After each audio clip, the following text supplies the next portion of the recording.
Alrighty guys, so this is going to be an update of my Space Rider. It was designed by Bulligan Shooting Sports. Get that over with.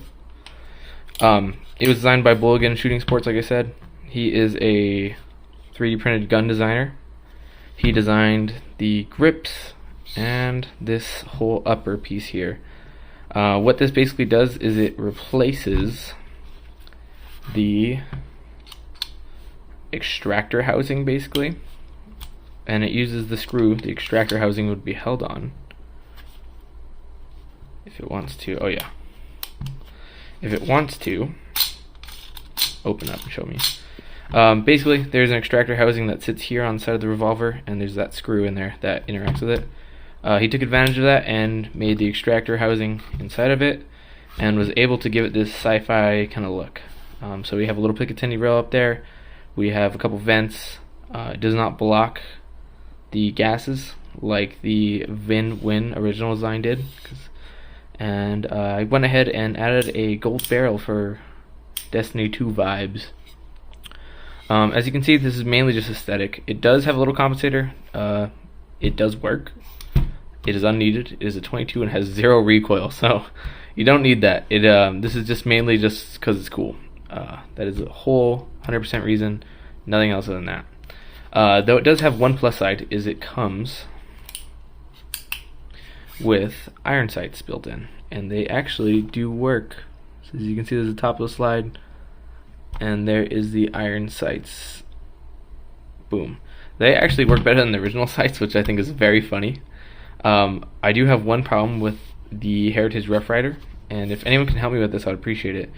But this gun is absolute shit, and always has been. So I got this about a year ago. I bought it on my birthday just because I wanted to specifically 3D print this. This gun, even before I did any 3D printing to it, has never worked fine, or even good at that matter.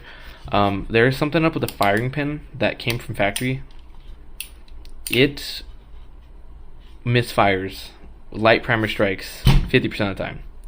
If anyone can help me with that and figure out what I need to do to fix that, I would really appreciate it, because this thing is fun and it's cool, but it is absolutely useless to me because I can't even shoot at the range because it was supposed to be a range toy.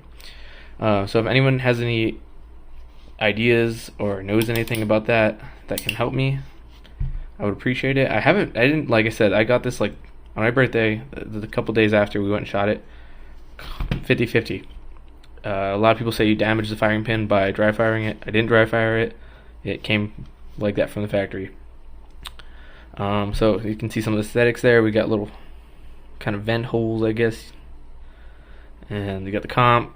We got this crazy stuff going on. Like I said, there's more vent for the gases. And I did print this in this orientation. So this is the bottom.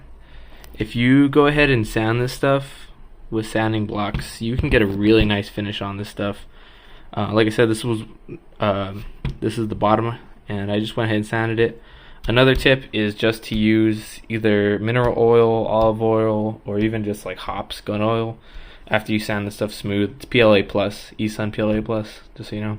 Sand it smooth, hit it with some olive oil, any kind of oil, and it comes out to this nice finish that you can see here.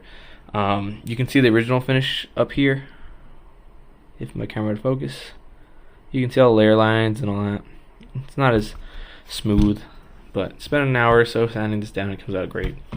The grip's kind of uncomfortable, but they're aesthetic. It doesn't really fit the vibe with the original cowboy grips, so I just went ahead and printed them and used them.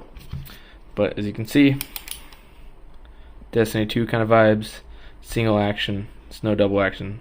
What it means is if you pull the trigger, it doesn't cock the hammer. You have to manually cock every time you shoot. But like I said, really cool design. Love Bulligan Shooting Sports. I really want to print his Glock 19 Magnum from Halo. That would be awesome. I would love to have that. I love Halo so much. So maybe one day I'll do that if I ever get a Glock 19. Or maybe a dagger, PSA dagger. But like I said, if you guys want to build one of these, definitely recommend it. I think it takes like 20 some hours to print this top hand. And let me know if anyone knows about the firing pin on these bad boys, because mine is not working.